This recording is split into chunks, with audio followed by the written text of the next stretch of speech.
Au nombre de 5 panélistes, 4 professeurs d'université, 2 philosophes, un géographe et un juriste, ainsi que la seule femme du panel qui a un double titre parce qu'elle est aussi mon épouse, mon nom n'est Thérèse. Nous avons parlé de dangers qui menacent l'unité nationale de notre pays et nous nous sommes posé la question de savoir si nous allons vers le naufrage de notre pays ou vers une envolée. Parce que les élections, c'est le seul moment que nous avons qui vient périodiquement. Tous les 5 ans, d'après la Constitution actuelle, nous, le peuple, qui sommes les détenteurs du pouvoir, nous sommes appelés aux urnes pour choisir le meilleur d'entre nous pour nous guider vers un meilleur destin. La question essentielle que nous nous posons aujourd'hui est celle de savoir si, les élections qui sont programmées pour dans exactement 15 jours se tiendront, parce que, comme on entend de toutes parts, il y a des questionnements, il y a des doutes. Nous connaissons la réalité de notre pays, c'est un premier problème. Le deuxième problème, est-ce que, à l'issue de ces élections, le 20 décembre 2023, est-ce que nous aurons véritablement un nouveau gouvernement, un gouvernement que nous méritons? Parce que ce n'est un secret pour personne dans ce pays, que notre pays va mal, qu'il va très mal. Et si donc au lendemain du 20 décembre 2023, nous avons un gouvernement quel qu'il soit, c'est le gouvernement que nous aurons mérité, parce que l'expression que j'ai utilisée et qui, j'espère, nous interpellera. Le bulletin de vote est une arme. C'est la seule arme dont nous disposons en tant que peuple pour confier notre pouvoir. Le pouvoir n'appartient à aucun politicien. Le pouvoir appartient au peuple. Le peuple, c'est qui? C'est moi, c'est toi, c'est lui, c'est elle, c'est vous, c'est nous tous. Et c'est cet électorat qui, le 20 décembre, va se prononcer pour élire des nouveaux dirigeants. Mais il y a une problématique. Nous avons tous reconnu, en tout cas parmi les panélistes, qu'il y a un besoin urgent de redéfinir les bases de notre vivre en commun. Parce que l'élection, vous avez entendu le professeur Ngoma-Binda se pose la question, et il a écrit dans ses nombreux ouvrages, si le mode électoral que nous avons est un mode électoral propice. Il a notamment dit que nous dépensons beaucoup d'argent, mais pour un résultat décevant. Alors, nous avons appelé au cours de cette conférence pour que nous tenions une assemblée constituante. Parce que 63 années d'indépendance ont fait de notre pays le pays qui était la colonie la plus avancée de l'Afrique noire, se trouve aujourd'hui parmi les 11 pays les plus pauvres de la planète. C'est une contre-performance qui fait de chacun de nous, qui est pourtant individuellement une personne intelligente, une personne capable. Mais collectivement, nous sommes devenus la risée du monde. Et ça, c'est un défi que nous devons relever. Et le moment de relever, c'est ici, c'est maintenant. Concrètement, cela veut dire, c'est le 20 décembre 2023. Donc, mes très chers compatriotes, saisissons cette opportunité, saisissons cette occasion. Non pas pour nous opposer les uns contre les autres, le professeur Makolo, ici présent, a fait une analyse très pertinente en disant que les ethnies que nous sommes, 450 selon les anthropologues, sont condamnées à vivre ensemble comme le peuple d'un seul pays. Nous, mon épouse et moi-même, nous avons le privilège de vivre aux États-Unis, un pays qui est aujourd'hui le microcosme de l'humanité, le microcosme de l'univers, parce qu'on trouve dans ce pays un échantillon de chaque pays qui existe sur la face de la Terre. Et quand on est aux États-Unis, on vit en harmonie. En 40 ans de vie aux États-Unis, nous n'avons jamais été interpellés, jamais, sur la route, sinon pour des infractions de dépassement de vitesse. Et quand cela arrive, le policier vient vers vous, très poliment, très gentiment, et il vous dit, diminuez la vitesse, continuez. Voilà ce que nous voulons faire de notre pays. Il faut que ce pays continent devienne le microcosme, pas seulement de l'Afrique, mais le microcosme du monde, à la manière des États-Unis. Cela est possible, c'est le rêve congolais à la manière du rêve américain. Merci. Devant les urnes, en tant qu'électeur, muni d'une seule arme létale. Une arme létale que la loi autorise chacun de nous d'utiliser pour abattre et mettre définitivement hors d'état de nuire chaque politicien qui a contribué à faire le lit de la misère et de la souffrance de notre peuple tout au long des 63 dernières années. Si chacun de nous utilise son bulletin de vote à bon escient et de manière efficiente, nous aurons ainsi posé les jalons de l'émancipation radicale et de l'affranchissement total, irrévocable et irréversible de notre peuple du joug de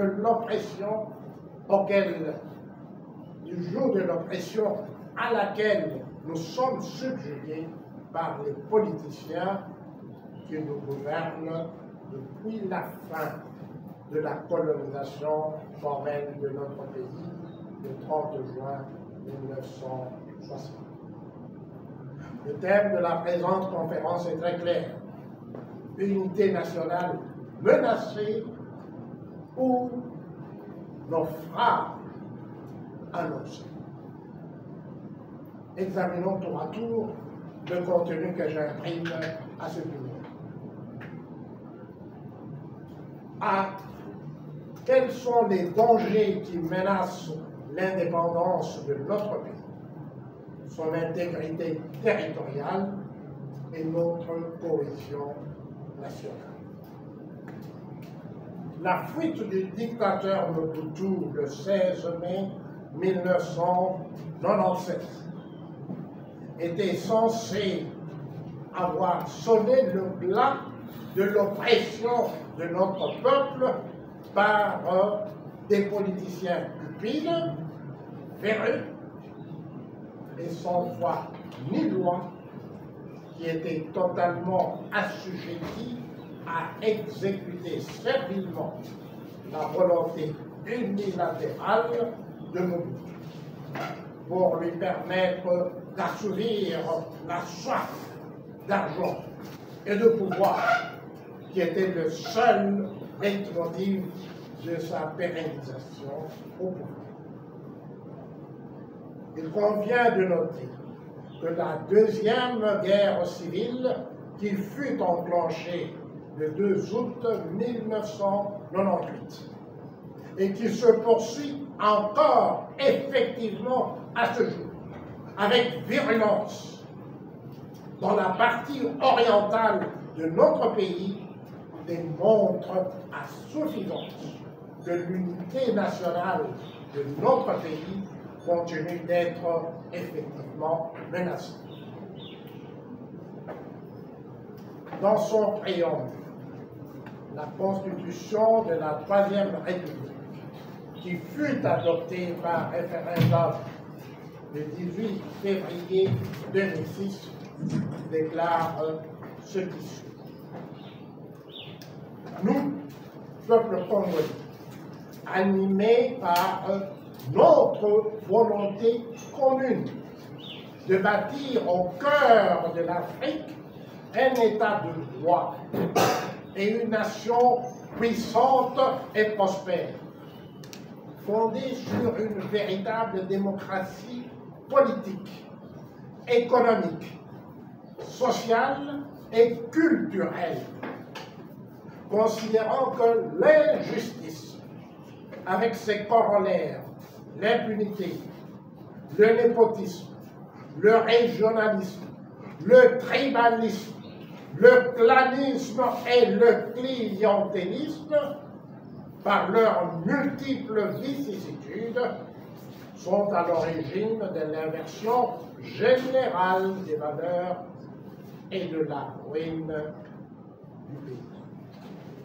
Affirmons notre détermination à sauvegarder et à consolider l'indépendance et l'unité nationale dans le respect de nos diversités et de nos particularités positives. L'article 5 de cette Constitution proclame que la souveraineté nationale appartient au peuple. Tout pouvoir émane du peuple, qu'il exerce directement par voie de référendum ou d'élection, et indirectement par ses représentants. L'architecture institutionnelle établie par cette Constitution a doté notre pays d'un régime politique de type parlementaire, qui comprend les institutions gouvernementales suivantes. 1. Le président de la République, dont les attributions sont spécifiées très clairement au terme de 20 articles, c'est-à-dire les articles 69 à 89 de la Constitution. Le Parlement dispose des attributions détaillées dans 48 articles, notamment les articles 100 à 148 de la Constitution. Le gouvernement, qui est une institution spécifiquement mentionnée par la Constitution, est doté de compétences propres qui sont stipulées au terme de 5 articles, allant de l'article 90 à l'article 95 de la Constitution. Enfin, le quatrième, c'est le qui devait se terminer en septembre 2016.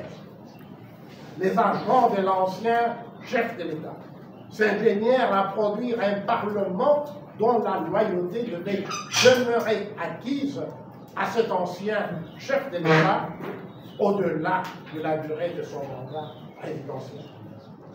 C'est ainsi que le Parlement issu des élections réputées frauduleuses du 30 décembre 2018 engendra un Parlement comprenant majoritairement des membres du FCC, qui força le président actuel à former un gouvernement de coalition dont la composition était dictée par l'ancien président. De manière astucieuse et agissant du point de vue du juriste que je suis, en parfaite violation de toutes les normes classiques en matière de gestion des finances publiques. Le président actuel parvint à s'emparer de tous les leviers, tous, l'ordonnancement des dépenses et des sorties des fonds du Trésor. Connaissons la vénalité légendaire de nos politiciens. Et ceux d'entre nous qui sont plus agressables de cette vénalité a commencé depuis l'époque de la table ronde. Elle s'est poursuivie à travers le conclave de Lovanium. Elle s'est élargie et institutionnalisée durant tout le règne du dictateur Romain. Le nouveau président de la République acheta littéralement la majorité des députés dont l'allégeance était entièrement acquise à l'ancien président. C'est ainsi que naquit une nouvelle coalition gouvernementale dénommée Union sacrée de la Nation, qui entraîna en janvier 2021 l'effondrement de la coalition CACH-FCC, à la faveur de laquelle le président actuel avait conquis le fauteuil présidentiel. Voyons maintenant quelle est la menace. Qu'est-ce que j'entends par cette menace de chauffage, de naufrage, qui guette notre nation face aux enjeux du scrutin, aux enjeux électoraux du scrutin du 20 décembre 2020.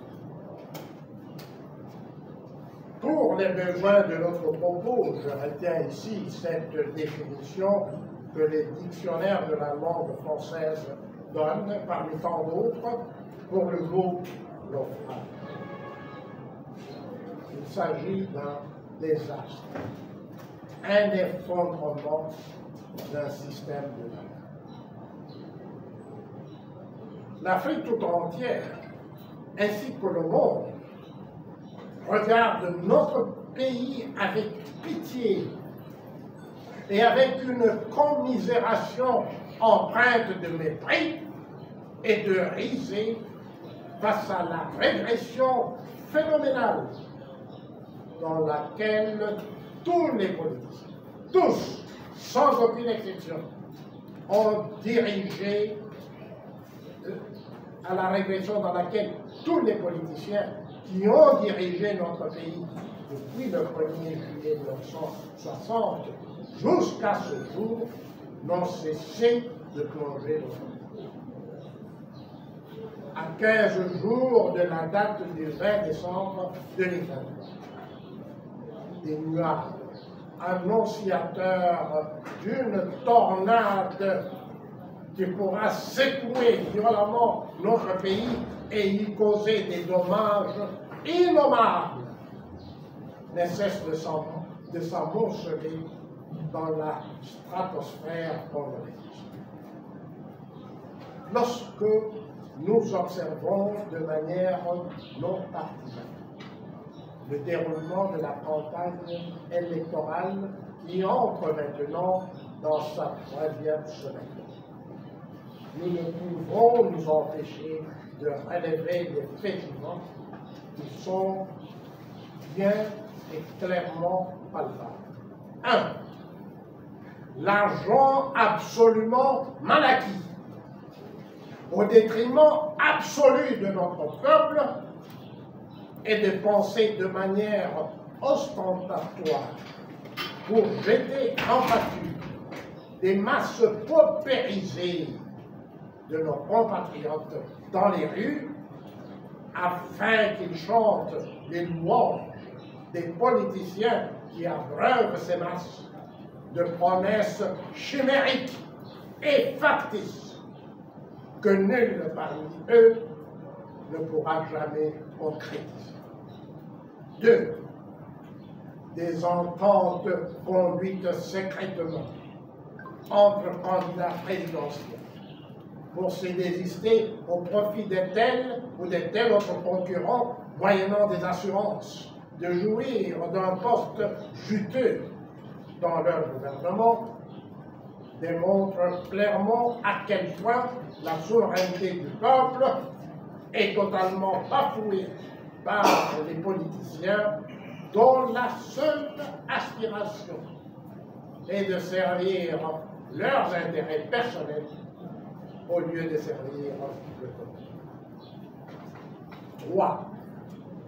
La polarisation tribale est activement exploitée par les politiciens afin de faire le lit des débordements communautaires, quelle que soit la tribu du candidat présidentiel que la CENI et la Cour constitutionnelle proclameront comme étant le vainqueur du scrutin.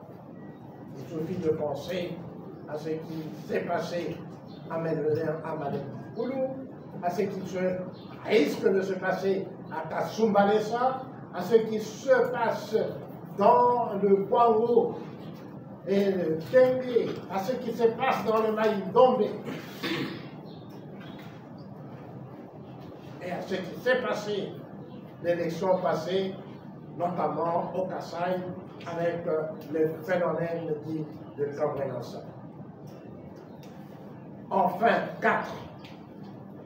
Le scrutin à un seul tour porte en lui-même les germes qui amplifieront l'absence de légitimité du vainqueur du scrutin du 20 décembre 2023, parce qu'il est mathématiquement impossible que le dit vainqueur puisse en émerger avec une majorité confortable qui constituerait le gage d'une forte acceptation populaire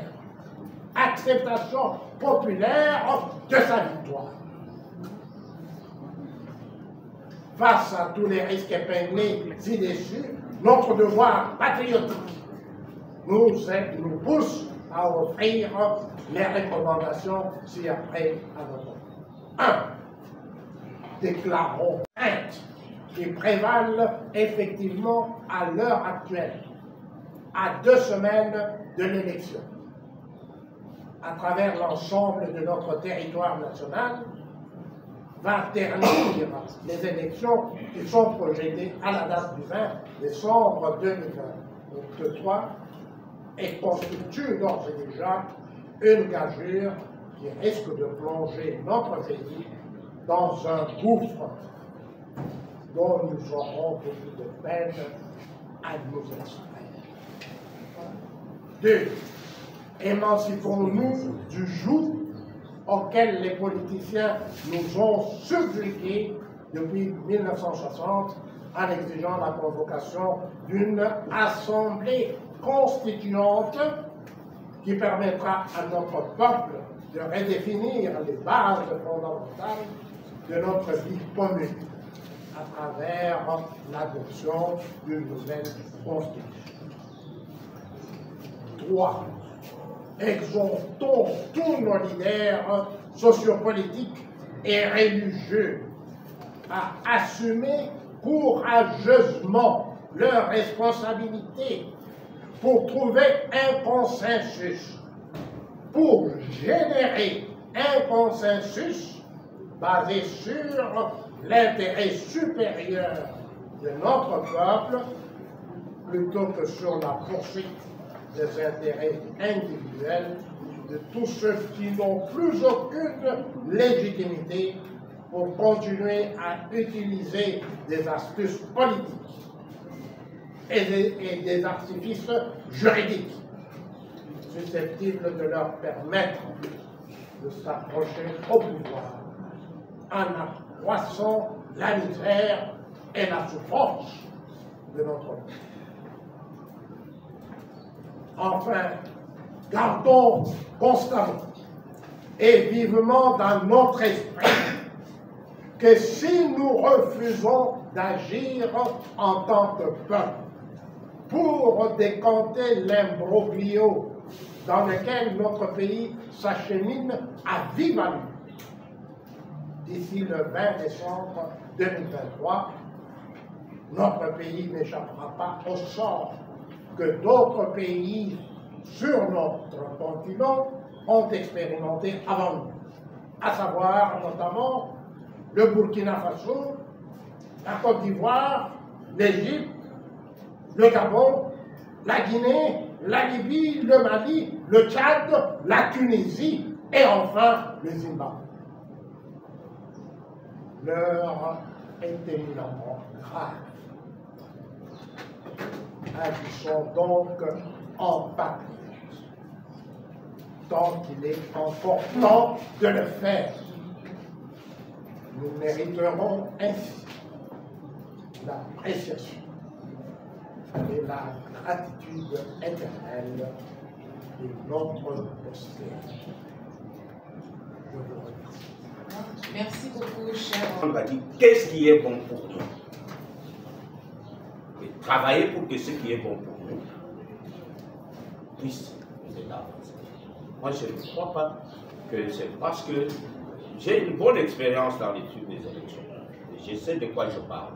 Je ne crois pas que c'est une communauté internationale qui peut faire qu'un processus électoral puisse être paisible.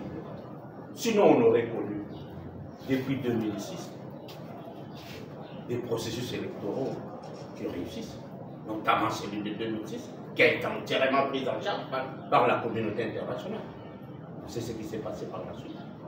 Donc, il ne faut pas penser que c'est de l'extérieur, c'est du point de vue de l'extérieur, c'est de l'assistance de l'extérieur que le bien sera fait. Il faut se dire, chacun, en ce qui le concerne à son niveau, a sa part de responsabilité dans ce pays pour faire, nous désirons un Eldorado. Mais cet Eldorado que nous faisons, on dit africain, ça veut dire qu'il faut que ceux qui veulent venir en Afrique reviennent. Mais moi je dis, ils y ont déjà été, ils nous ont amené tant de malheurs. Il faut maintenant que quand ils viennent en tant que touristes, ils viennent pour habiter, qu'ils trouvent que nous-mêmes nous avons forgé un territoire, une nation digne de les recevoir. Sinon, ils apporteront encore esclavage, colonisation. Ils sont venus à Eldorado comme esclavage, colonisation. Mais l'Eldorado dont nous parlons, c'est ce pays de cocaïne, cette terre promise, que nous voulons pour nous-mêmes. C'est mon point de vue.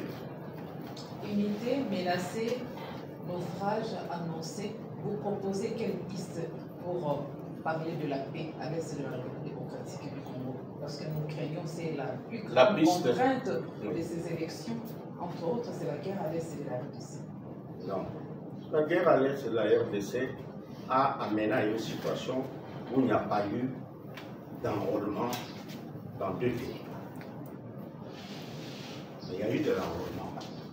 Et l'a conduit à une situation où on n'a pas enregistré des candidatures dans ces deux territoires. Il n'y a pas eu d'enregistrement de candidatures dans ces deux territoires. Ailleurs, on peut faire les élections.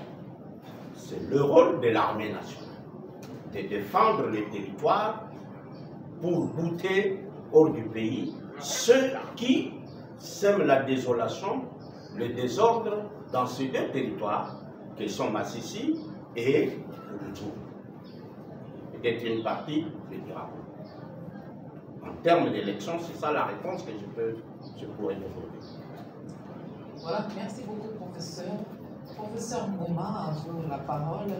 Les élections, nous parlons tous des élections, c'est bientôt d'ici là, sous peu, les députés, mais également les députés provinciaux qui pourraient voter à partir de leur propre siège, de leur propre bureau de travail. C'est cela qui était prévu. Et c'était intelligent. Les Liaou, les Léo et tout ce qui était là, c'était plus intelligent que ce que nous faisions pour le moment. Et ça ne pouvait pas coûter plus de $200. J'ai toujours fait rire les étudiants quand je fais des conférences. Je dis, nos élections, si nous sommes conscients que la priorité est plutôt le développement socio-économique, nos élections ne peuvent pas coûter $20. Même pas pour l'élection présidentielle. Parce qu'on va On parlait du peuple, on distribue du papier, une rame c'est 10 $, moins de 10 $. On découpe une rame, on donne à chacun, bon, vous votez pour qui. Et dans les assemblées provinciales, on fait la même chose. Ça ne peut pas coûter plus de 20 $. Mais nous ne comprenons toujours pas que plus nous dépensons inutilement, je vous dis inutilement dans des histoires comme ça, nous nous enfonçons, nous reculons. Les autres avancent. La démocratie, c'est un piège qu'on nous tend. Bon, je vous l'ai dit, j'aime bien la démocratie. J'ai beaucoup écrit sur la démocratie. Mais il y a des pièges. Regardez, dans quel pays on a 1000 partis politiques? Actuellement, c'est 910, mais il semble qu'il y en a d'autres qui sont déjà nés. C'est tout à fait fou. C'est impossible de pouvoir continuer avec une démocratie libérale comme celle que nous pratiquons ici.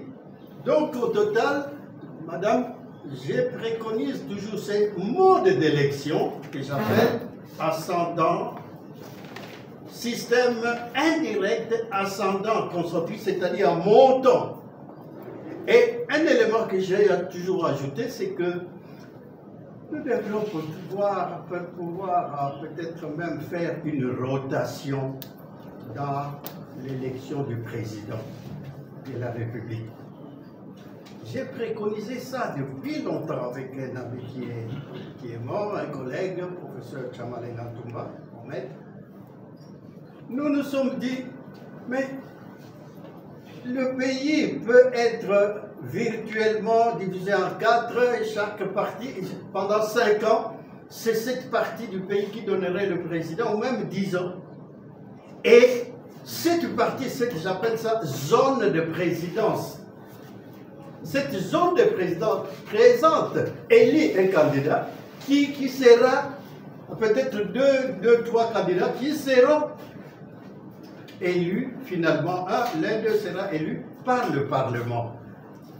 Mais c'est la zone, par exemple, maintenant, c'est la zone ouest, après l'échéance après le mandat, c'est la zone est, et puis ouest, etc.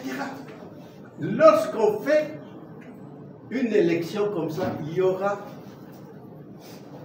non seulement le renforcement de l'unité, mais également le renforcement de la paix, et aussi le coût le plus bas possible dans l'élection de nos dirigeants. Si nous faisons ça, mes chers amis, je crois que nous pourrons aller vite. Parce que nous devons courir, nous devons aller vite vers le développement. Les autres avancent. Mais nous, on se contente d'aller voir les histoires qui sont là, les beaucoup d'argent qui sont dépensés pour la propagande. J'ai vu tout le long du boulevard ici des affiches, des photos, etc. C'est bien. Mais je crois qu'il y a moyen d'imaginer des méthodes beaucoup plus rationnelles. Comme on fait à l'Angola ici, c'est simplement le parti qui gagne qui va pouvoir donner le président. En Sud-Afrique, c'est la même chose, et par-ci par-là aussi, la même chose. Notez que même aux États-Unis, ce sont les grands électeurs qui élisent le président de la République. Donc nous, et encore, cette élection, comme disait le professeur tout à l'heure, a un seul tour de scrutin. Mais c'est une escroquerie. Vraiment, c'est pas... Nous devons penser, nous devons arriver à avoir le courage de repenser nos lois, nos systèmes. Nous devons absolument. Quel est le moment non suspecto? Quel est le temps le plus favorable?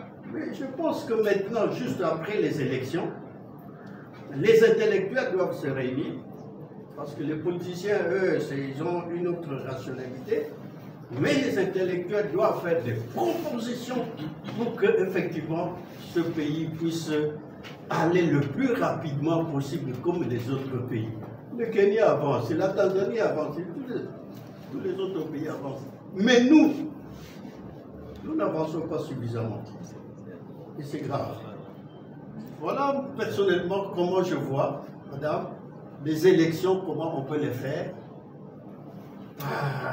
Une élection du président de la République par simplement un certain nombre d'électeurs. Et ça sera tout aussi pertinent que partout ailleurs, même si celui-là n'a été élu que par le Parlement ou par le Congrès. Il est légitime. Il prend toutes les décisions nécessaires pour pouvoir assurer le bien-être de son pays. Voilà. Donc, on ne peut pas nous dire que parce qu'on a été élu au suffrage universel direct, donc on est plus légitime. Ça, c'est des arguties juridiques qui ne convainquent que ceux-là qui sont accrochés à ce que les maîtres coloniaux nous ont dit. Parlementarisme d'un côté, présidentialisme de l'autre, tout ça. Ça, c'est des choses qu'on peut rejeter ou qu'on peut créer notre propre système. Voilà, madame, ce que j'avais à dire.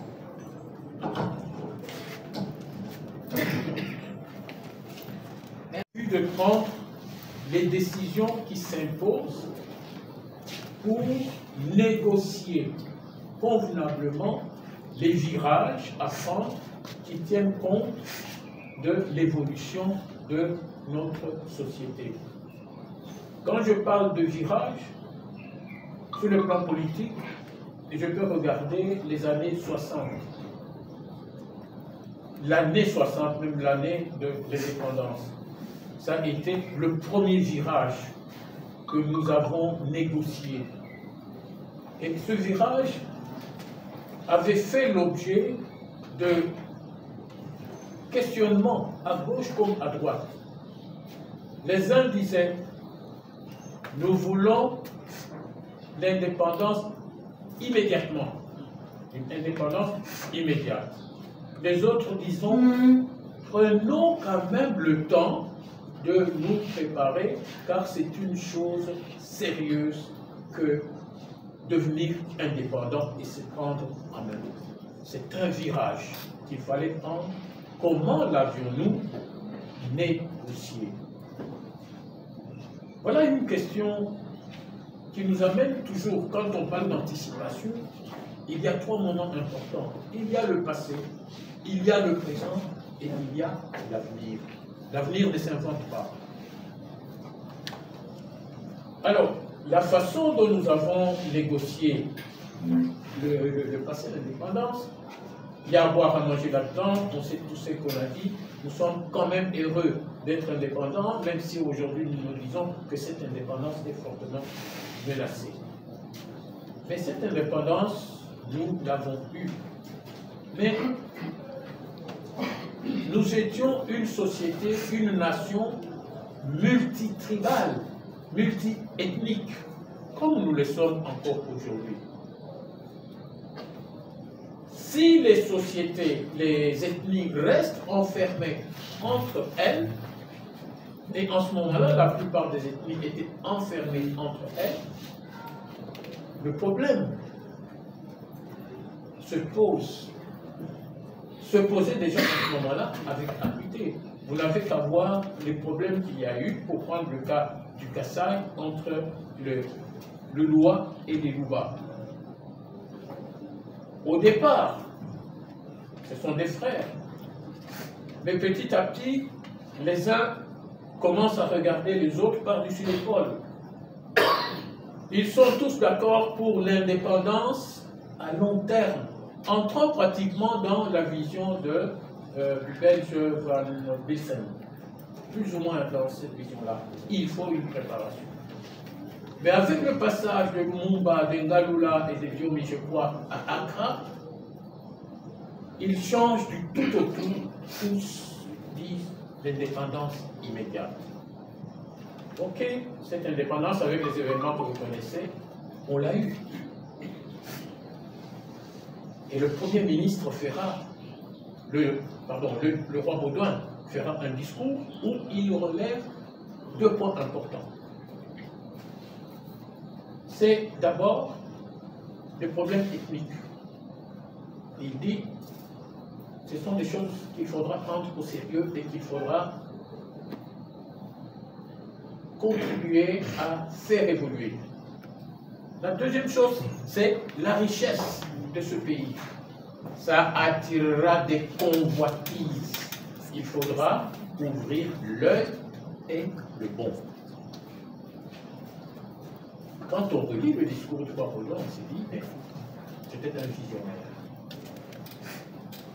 Et viendra le discours du président Kassavubu de sagesse, il viendra le discours de Lumumba.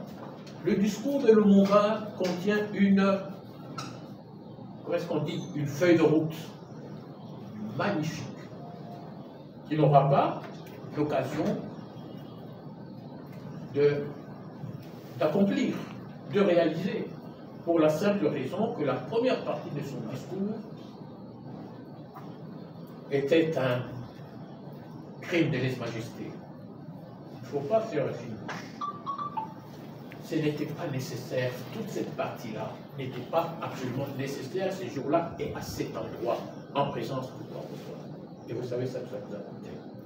Ce que je retire aujourd'hui en regardant derrière, c'est que l'orgueil ne paie pas. Dans la sphère politique, nous devons composer aussi avec l'humilité. La feuille de route de Patrice Emery Lumumba est magnifique. Il n'aura pas l'occasion de l'accomplir, de l'organiser. Pour la raison que je donne.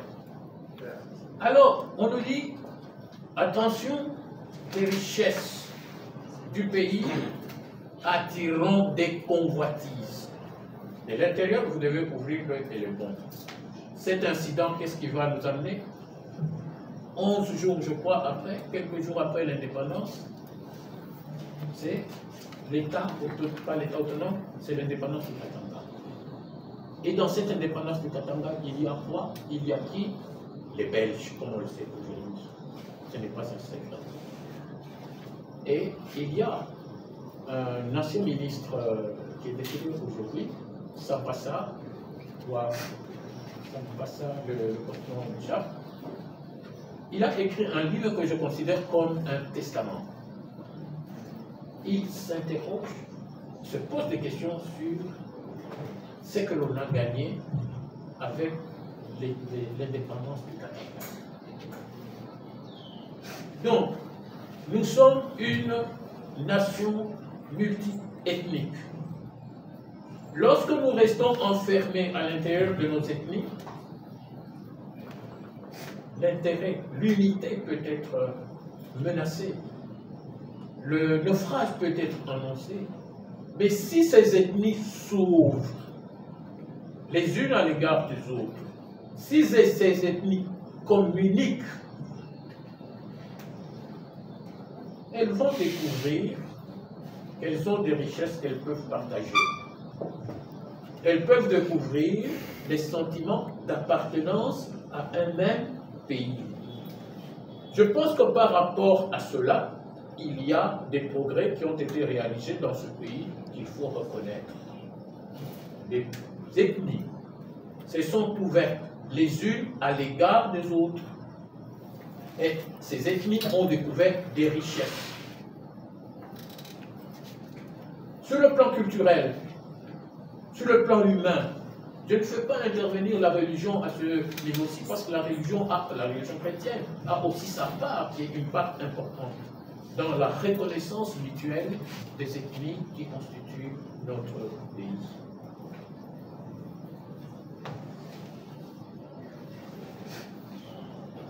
Même le premier exemple que j'ai donné, qui est celui des Loulois et des Louba, le moment venu, ils ont dit, vous, allez chez vous, vous êtes mon frère, d'accord, mais chez vous, c'est le long des rivières, Loubi, Loubilangi, etc. Ici, dans la vallée de la Louloua, c'est nous. Ils sont allés chez eux. Après un temps, ils ont dit, finalement, nous sommes des frères. Nous devons nous réconcilier. En politique, une autre notion, c'est cela, la réconciliation. Les Louba et les Loulois se sont réconciliés et ils ont promis de ne jamais se battre. Quand il y a des problèmes, ils négocient, ils parlent entre eux et ils trouvent des solutions.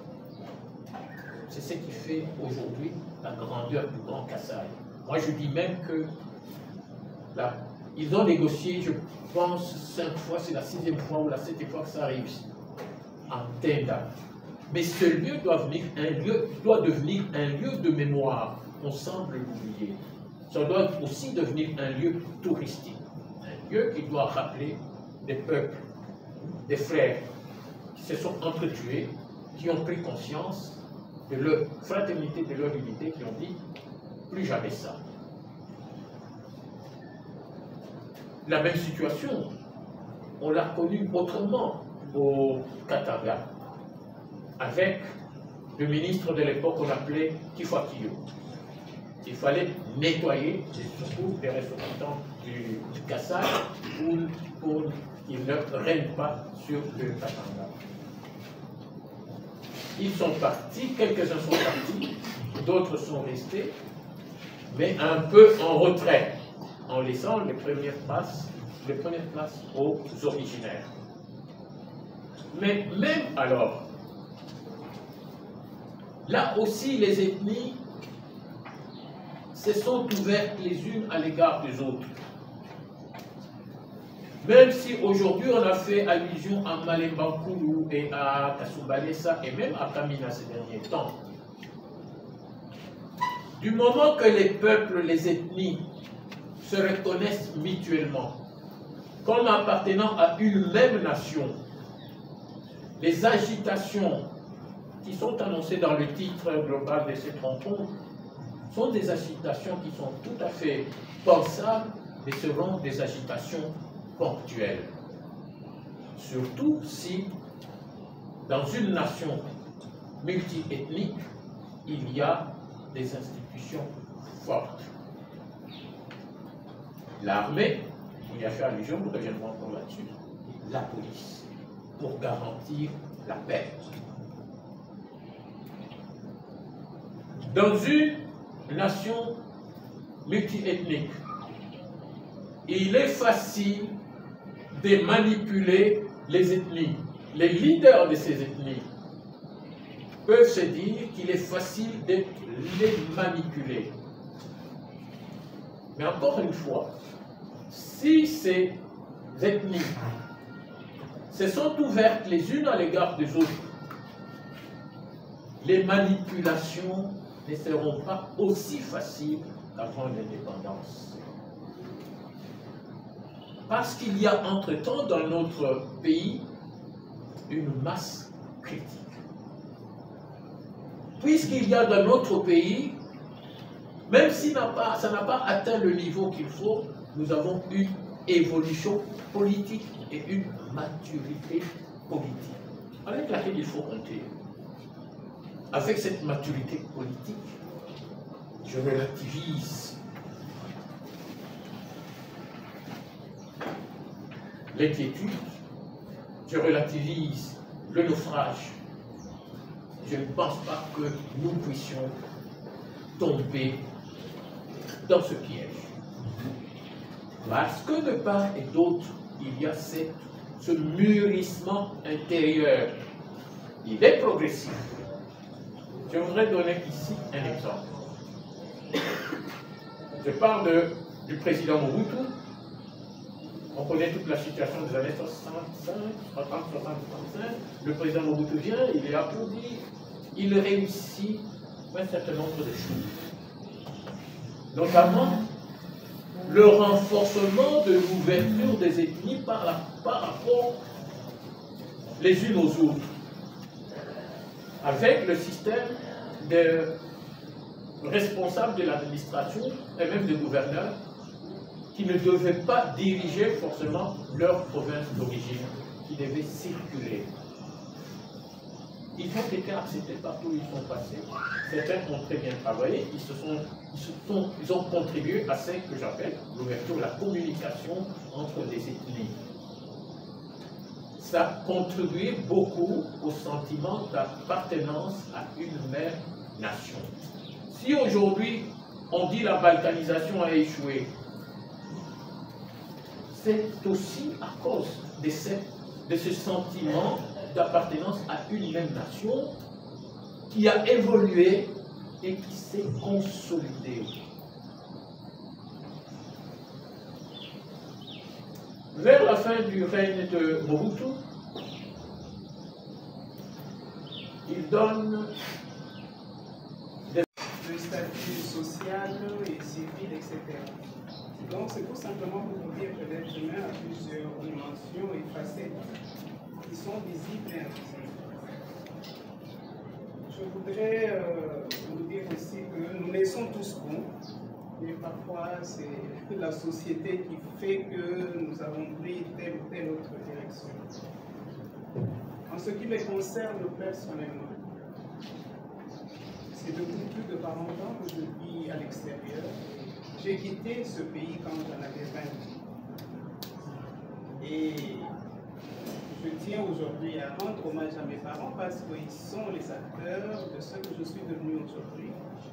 Et de là où ils sont, je crois qu'ils me voient. Et je pense que mon père à moi, et tous les parents d'ailleurs, avaient comme motto l'éducation, et l'éducation pour tous, filles et garçons. Et il a tout fait pour nous donner cette éducation-là.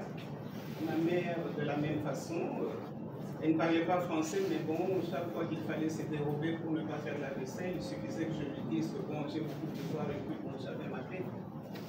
Mais on reste toujours attaché à son pays, en fait, son pays natal, son pays d'origine. Parce que le cordon ombilical, dans mon cas, moi, il est toujours présent.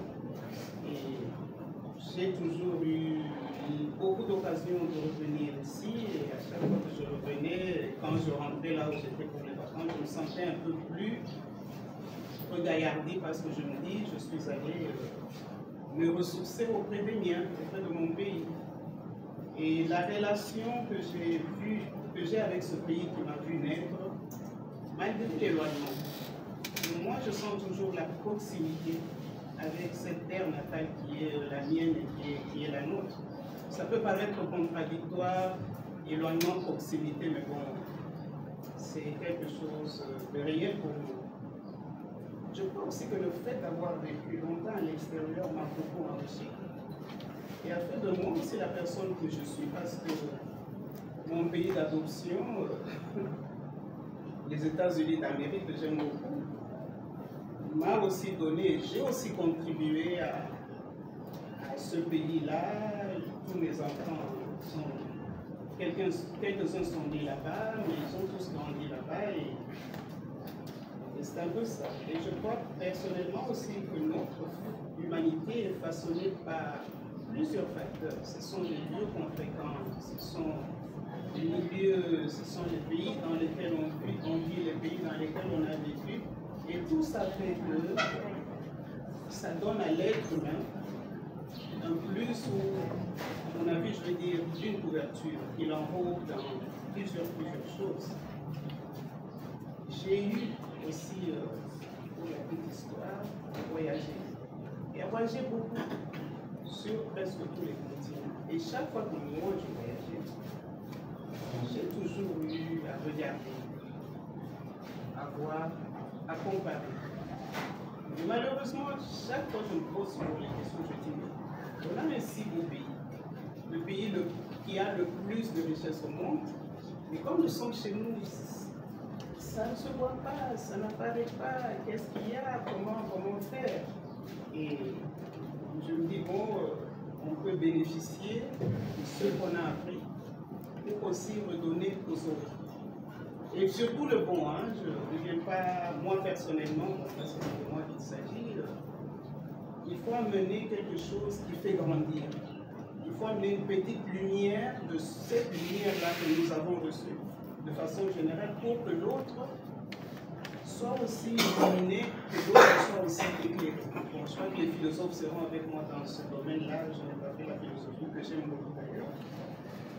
Et ce qui m'énerve le plus dans les États-Unis, qui est ma seconde patrie, c'est un pays que j'aime beaucoup, c'est le sens très poussé du patriotisme et de l'amour pour le pays. Je cite le président Theodore Roosevelt qui un jour a dit Le patriotisme signifie se tenir aux côtés du pays. Il ne signifie pas se tenir aux côtés du président ou de tout autre fonctionnaire, sauf dans la mesure où il se tient lui-même aux côtés du pays. Les grandes valeurs, c'est le respect de soi, le respect de l'autre. Il y a aussi toute une parenthèse, mais on a vu que, comme monsieur le professeur vient de dire, on évolue. Le respect des institutions, le respect des autorités, de la chose publique, de la chose commune, incarne toutes ces valeurs cardinales qui, parfois, dans mon propre pays d'origine, parfois j'ai du mal à voir ça. Je dis la vérité, ça me fend le cœur. Comme nous savons, et c'est ce qu'on fait ici, le patriotisme nous encourage au débat sain et objectif. Et moi, je suis persuadé que même quand les débats, et quand on est dans un débat comme celui-ci par exemple, même quand l'autre dit que bon, je vois que c'est blanc et rouge, l'autre va me dire que bon, elle est peut-être un peu bleu et le rouge ça donne le violet. C'est bien, il faut toujours débattre et des idées contradictoires, mais et jaillit la lumière. Et me projetant plusieurs années en arrière, je suis dans cette ville de Kinshasa. C'est là où j'ai vécu et grandi pendant 14 ans. Et car les 6 autres années, je les ai passées, je suis né à Lubumbashi, ma terre natale, et j'ai vécu aussi un peu à Kisangani. Et comme le professeur Makolo vient de le dire, moi je me sens congolaise à part entière ici. Et si aujourd'hui je me dis que je vais aller m'installer à Bandundu, je vais aller à Bandundu, je veux me sentir chez moi au Bandundu. On est à la ligne. Il n'y a pas de négociation. Pour moi, personnellement, il n'y a pas de négociation. Ce qui fait que, vous m'aviez posé la question, que je me retrouve ici, en ce moment, c'est de faire ce que nous faisons. C'est vrai, c'est pour l'amour de mon pays natal, pour lequel le cordon ombilical ne s'est jamais coupé. Et c'est aussi pour redonner, comme j'avais dit, ce que j'ai reçu, si minime que ce soit. En d'autres termes, participer à la construction ou à la reconstruction de ce pays qui est le mien et que j'aime beaucoup. Et j'ai aussi la chance d'avoir un autre pays, donc là je mange ici et je mange ici, là, mais c'est toujours une double ration, une double nation. Ça fait toujours, oui c'est ça malheureusement. Mais ce que je crois personnellement et ce que RAREC fait, et moi en tant que femme dans RAREC, et monsieur le professeur Boyali, quand vous avez éduqué une femme, vous avez éduqué toute une nation, tout simplement parce que la maman saura prendre soin de ses enfants, saura suivre les devoirs, ainsi de suite. Être femme, je crois que nous avons, en tant que femme, un rôle prépondérant dans la bonne marche de notre société en général. Et je voudrais aussi dire que chaque fois que je viens, ou chaque fois que je venais, en fait c'était un petit jeu moi-même que je faisais. Je me disais, je parle avec mes neveux pour essayer un peu de, je ne dis pas mesurer, de voir comment ces jeunes gens-là d'aujourd'hui réfléchissent un peu. Et tout le temps, j'étais tout le temps dessus parce que je me disais, oui, comment ça se fait qu'un universitaire ne parvient pas à bien réfléchir ou à être objectif? Et je faisais toujours les mêmes exercices. Et ce que je fais là, et je continue toujours de le faire, ne vous en faites pas, c'est vraiment dans ce pays, on a besoin, et je souligne le mot besoin, d'une renaissance intellectuelle. Parce que la majorité silencieuse de la multitude que nous sommes, la majorité est ployée sous les oppressions, les agressions de tout genre, à savoir la faim, la maladie, l'analphabétisme, le manque d'infrastructures de base qu'on se dise, l'eau, le courant. Et tout à l'heure, quand nous sommes venus ici, l'état des routes est complètement déplorable. Donc cette majorité-là, quelques-uns qui sont avec nous ici, on se bat pour arriver quelque part. Donc je dis non, avec les idées, parce que tout commence dans la tête. Si vous n'avez pas réfléchi, vous ne pourrez pas poser une action correcte pour qu'il y ait un certain avancement. Donc, ce que je remarque, je sens que beaucoup de nos jeunes sont comme hypnotisés. Certains sont là, bon, la vie est là, on la vit comme on peut. La vie n'est pas ça, la vie ne doit pas être ça. La vie est là, c'est vrai, on la vit et on essaie de faire mieux de sa vie. Et de tous ceux qui sont là comme guides pour nous diriger, je crois que nous, en tant que population, moi la première, quand les choses marchent, oui, bien, il faut dire que ça marche et puis on applaudit. Quand ça ne marche pas, il faut aussi le dire. Pourquoi on le dit? C'est pour qu'il y ait un changement dans le bien, pour qu'il y ait un meilleur changement pour le plus grand bien commun de tous. Et moi, ici, parce que je vois quelques dames qui sont ici avec moi, moi je vous encourage, il faut venir avec Rarek, on va parler, on va discuter entre nous femmes, parce que parfois les problèmes des femmes sont typiquement féminins. Donc, je m'arrête là, mais Rarek fait de son mieux pour réveiller la conscience de la majorité ici.